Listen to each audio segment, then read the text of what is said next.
Hello everyone, welcome to Simple Dhamaka with your host Manasa Hegde. How about making some healthy, yummy, tasty vegetable soup? So today let's make it with a twist. This is Veggie Noodle Soup. Veggie Noodle Soup ಮಾಡೋದು ಹೇಗೆ ಅಂತ ತಿಳ್ಕೊಳ್ಳೋಣ. ಇದಕ್ಕೆ ನಾವು ಬೇಕಾಗಿರೋ ತರಕಾರಿನ ಆರಿಸ್ಕೋಬೋದು. ಇಲ್ಲಿ ನಾನು ಕ್ಯಾರೆಟ್, ಬೀನ್ಸ್, ಕಾರ್ನ್, ಪೀಸ್, ಈರುಳ್ಳಿ ಇಷ್ಟು ಹಾಕ್ಕೊಂಡಿದ್ದೀನಿ. So that vegetables can be of our choices. This is my choice for today's veggie noodle soup. So let's start with the recipe. ಇವಾಗ ಮೊದಲಿಗೆ ಒಂದು ಬಾಣಲಿಲಿ ತುಪ್ಪ ಅಥವಾ ಬೆಣ್ಣೆ ಹಾಕೋಬೋದು. ನಾನಿಲ್ಲಿ ತುಪ್ಪ ಹಾಕ್ಕೊಂಡಿದ್ದೀನಿ.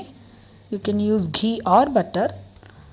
Fry some garlic, then onion, ಬೆಳ್ಳುಳ್ಳಿ, ಈರುಳ್ಳಿ ಎರಡು ಕೆಂಪಾಗೋ ಥರ ಸ್ವಲ್ಪ ಹುರ್ಕೋಬೇಕು. ಆಮೇಲೆ ಒಂದೊಂದಾಗಿ ತರಕಾರಿನ ಸೇರಿಸ್ತಾ ಹೋಗಬೇಕು. Let's add the rest of the veggies. Each 1 cup I can say I have taken 1 ಕಪ್ಪಷ್ಟು ಎಲ್ಲ ತರಕಾರಿಗಳನ್ನ ತೊಗೊಂಡಿದ್ದೀನಿ.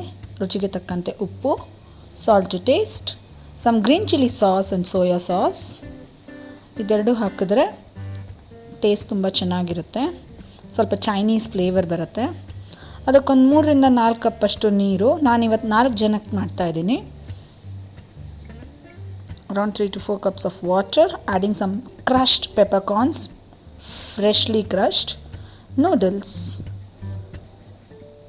ನೂಡಲ್ಸ್ ಯಾವುದಾದ್ರೂ ತೊಗೋಬೋದು, ಹಾಕ್ಬೋದು. ಕಾಳು ಮೆಣಸಿನ ಪುಡಿ ನಾನು ಹಾಕಿದ್ನಲ್ಲ, ಅದನ್ನ ಫ್ರೆಶ್ ಆಗಿ ಕುಟ್ಟಿ ಪುಡಿ ಮಾಡ್ಕೊಂಡು ಹಾಕಿದ್ರೆ ಫ್ಲೇವರ್ ತುಂಬ ಚೆನ್ನಾಗಿ ಬರುತ್ತೆ. ಈ ಥರ ಕುದಿಯೋಕ್ಕೆ ಶುರುವಾಗಿ ಆಲ್ಮೋಸ್ಟ್ ನೂಡಲ್ ಬೇಯ್ತಾ ಇರಬೇಕಾದ್ರೆ ಕಾರ್ನ್ಫ್ಲೋರ್ ಸ್ಲರಿ. ನಾನು ತುಂಬ ರೆಸಿಪಿಗಳಲ್ಲಿ ಇದನ್ನ ಯೂಸ್ ಮಾಡಿದ್ದೀನಿ. ಪ್ರೀವಿಯಸ್ ವೀಡಿಯೋಸ್ ನೋಡಿದ್ರೆ ಕಾರ್ನ್ಫ್ಲೋರ್ ಸ್ಲರಿ ಹೇಗೆ ಮಾಡೋದು ಅಂತ ಗೊತ್ತಾಗುತ್ತೆ. 1 teaspoon of cornflour with half a cup of water or something. You can just make it a paste to make the cornflour slurry.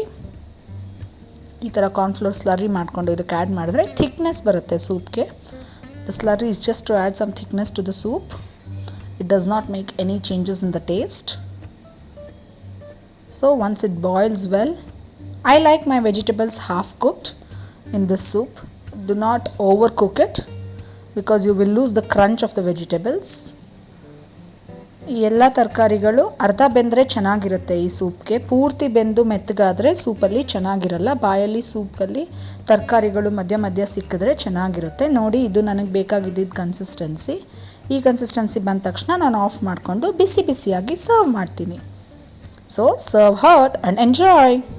Like, share, subscribe and don't forget to press the bell icon. Thank you for watching.